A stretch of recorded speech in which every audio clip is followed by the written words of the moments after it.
नमस्कार बाळांनो, अनीज kitchen YouTube चॅनलवर तुमचं सगळ्यांचं खूप खूप स्वागत आहे. आज मी तुम्हाला लहान मुलांसाठी दही भात कसा करायचा ह्याची रेसिपी दाखवते. खूप सोपी आहे ती. भात घ्यायचा आपण, आपल्याला किती पाहिजे तेवढा. त्यात थोडीशी साखर घालायची. हे बघा, थोडीशी साखर घालायची, थोडंसं मीठ घालायचं, कारण आपण भाताला पहिला मीठ घातलेलं असतं. त्यानंतर थोडंसं लसूण घालायचं. लहान मुलांसाठी हा भात चांगला असतो, मुलं आवडीने जेवतात. आणि ह्यात थोडंसं दही घालायचं. तुम्हाला किती आवडेल तेवढं थोडंसं दही घालायचं आणि भात एकजीव करून घ्यायचा. तुम्हाला दाखवते आता कसं एकजीव करायचं ते.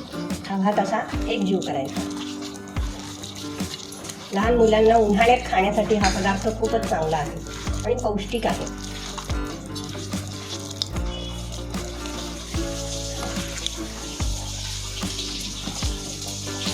हा असा आता मी हा भात दह्याने कालवलेला आहे.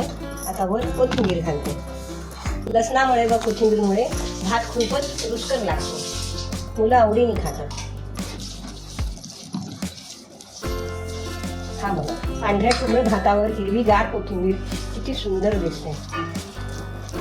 ह्यात तुम्हाला आवडत असेल तर तुम्ही लाल भडक डाळिंबाचे दाणे सुद्धा ह्यात घालू शकता आणि लहान मुलांना देऊ शकता. मुलं अगदी आवडीने खाऊ शकतात. हे असे तुम्ही उंडे केले तरी चालतात. सोपी आहे ना रेसिपी. जर रेसिपी आवडली असेल तर लाईक करा.